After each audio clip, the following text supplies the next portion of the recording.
What makes you feel inhuman? Crawling on all fours? Eating with your hands? Or is it your monotonous 9-to-5 job? Do you just sit there at your desk sometimes or in your office and think, surely we weren't made for this, were we? Do you wish you could just up and leave and go on some crazy adventures? Because there are a lot of movies about that. Whether someone suddenly has to say yes to everything or they have to chase a photo negative across Iceland, there are tons of movies where normal people try to fight Selbstbefriedigung. Oh, sorry, are you unfamiliar with the term? Selbstbefriedigung is a German term that essentially means self-alienation, feeling distant from your humanity.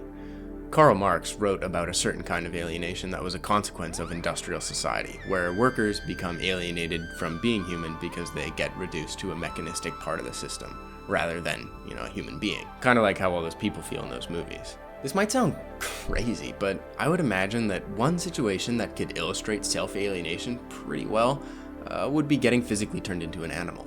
I feel like that could do it. There are loads of those movies too, where humans get turned into animals, and a lot of them deal with how the human characters are becoming alienated from important parts of being human. Emperor Kuzco, for example, is so far removed from the realities of his subjects that it takes becoming a llama to learn how to be a decent human being. Again, there are tons of those movies, but how many movies combine animal transformation with the kind of human alienation caused by capitalist monotony? Well, Danny Glover's in 2 of them, and they might connect to a short story written in 1915 about a salesman who gets turned into a cockroach. Get them! Hey, I've been turned into a cow. Can I go home? You're excused. Anyone else?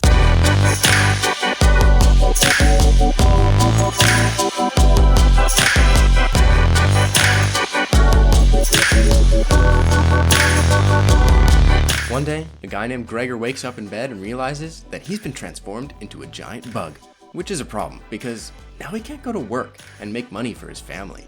His dad lashes out at him, but his mother and sister try to help him out for a little while.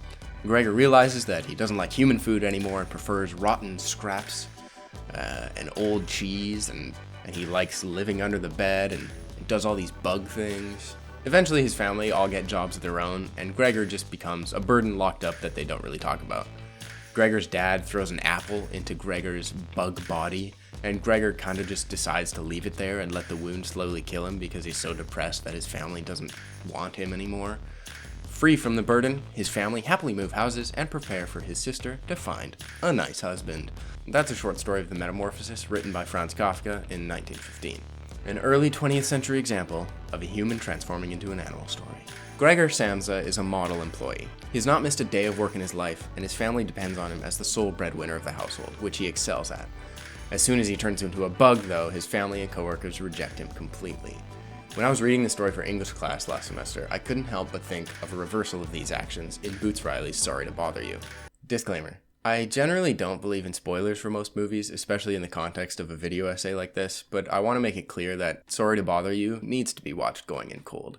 A major twist happens partway through, and if you haven't seen the film yet, I feel like this video essay would rob you of a lot of enjoyment, so I just want to stress that you should watch it. It's a movie that I wish I could always watch for the first time. Maybe it's saying that capitalism dehumanizes them? And Maybe the artist is being literal. Maybe worry-free is turning workers into horses.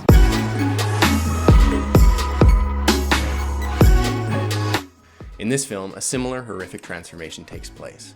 However, as opposed to Gregor being denied his humanity, the transformed individuals in Sorry to Bother You are viewed as a sort of upgraded form of humanity, but more importantly, an upgraded form of worker.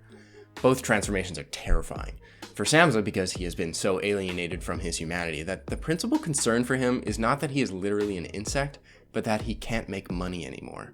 Seriously, pretty much the dude's first thought when he sees his new body is not, oh shit, I'm a bug, but oh shit, how am I gonna get to work like this? For Sorry to Bother You's Cassius, the expression workhorse becomes all too literal, and his encounter in the sickly green bathroom is a chilling one. He finds out that Worry-Free, an Amazon-esque organization, has been turning the workers who live in the factories to horses to make them more efficient. While Gregor's transformation is perhaps caused by his unhealthy attachment to his work, Cassius's is just the next level of capitalist exploitation. Gregor only finds value as the moneymaker of his house, not as an actual family member, and this is why being a bug appears so matter-of-fact. He was already only a means to an end for them. Cassius starts out Sorry to Bother You having plenty of human value. He has a girlfriend who makes thought-provoking art, and he spends time contemplating the universe with her in bed. This is what makes us human. When he rises through the telemarketing ranks, though, he becomes alienated, not only from himself and his relationships, but from the other workers. At first, he supports them in their strikes, but then eventually turns his back on them. Cash's white voice, the thing that is making him so much money, starts slipping into his regular day-to-day speech. Good morning. No, please, no. Stop with that stupid voice, Cassius. Didn't even realize I was doing it. Society makes him less than human when they buy Halloween costumes of him. Turning into a horse is just a more physical example of the alienation he's beginning to feel. Worry-free makes sure that workers know that they're workers. Horse is just kind of the next model of uniform. Gregor, on the other hand, does not turn into a useful creature. If he woke up one morning as a jacked horseman or a cute puppy, he might actually be highly useful in sales. This reminded me of PTA's There Will Be Blood. The main character, Daniel Plainview, uses his adorable little son as a marketing strategy. And I took you for no other reason than I needed a sweet face to buy land. Did you get that? As soon as the child becomes deaf, though, as the result of an oil rig accident, he's cast aside. I've abandoned my child! I've abandoned my boy! Disabled people historically being viewed as less valuable in the workplace is also certainly another layer that can be gleaned from media like this. Not that disabled people are animalistic, but that in a society that values profit, those who are less able to provide are less important. An enormous bug is much less useful than a horse or a dog, and thus Gregor must succumb to the fact that he no longer has a purpose. The unfortunate souls transformed in Sorry to Bother You, however, only become more useful in the factories as a result of their transformation. Two different ways of looking at what alienation can do to a human. Two different results, both equally horrifying. Horror and comedy can be strangely intertwined. Set slapstick music to Gregor's helpless, flailing cockroach legs, and suddenly it's a different angle. On the other hand, view Tim Allen's eyes set in the head of a dog with a dissonant backing track, and what was once a comedy becomes the stuff of nightmares.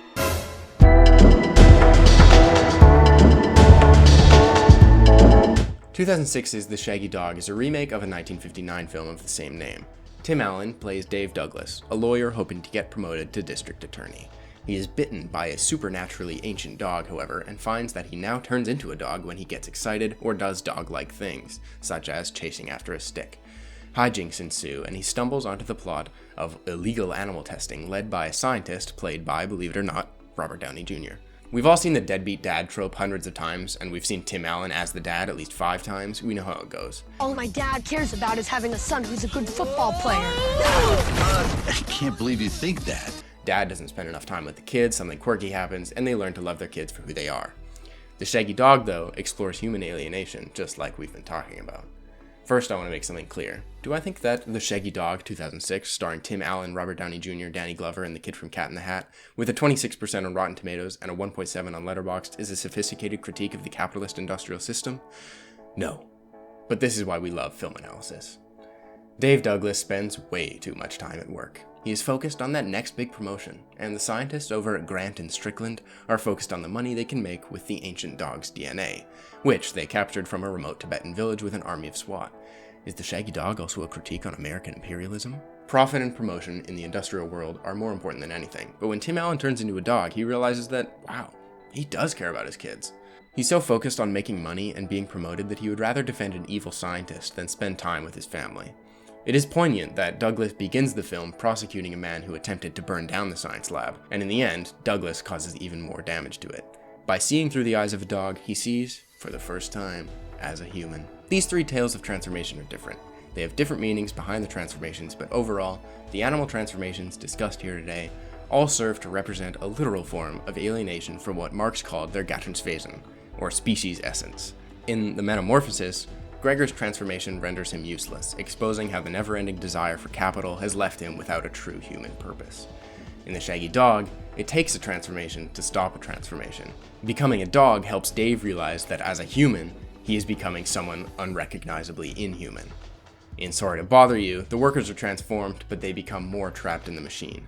The only place they can go to be useful is the monotonous factories where what makes them human is sucked away even more. I also don't think that human water bottles can hold all of a horse's bladder.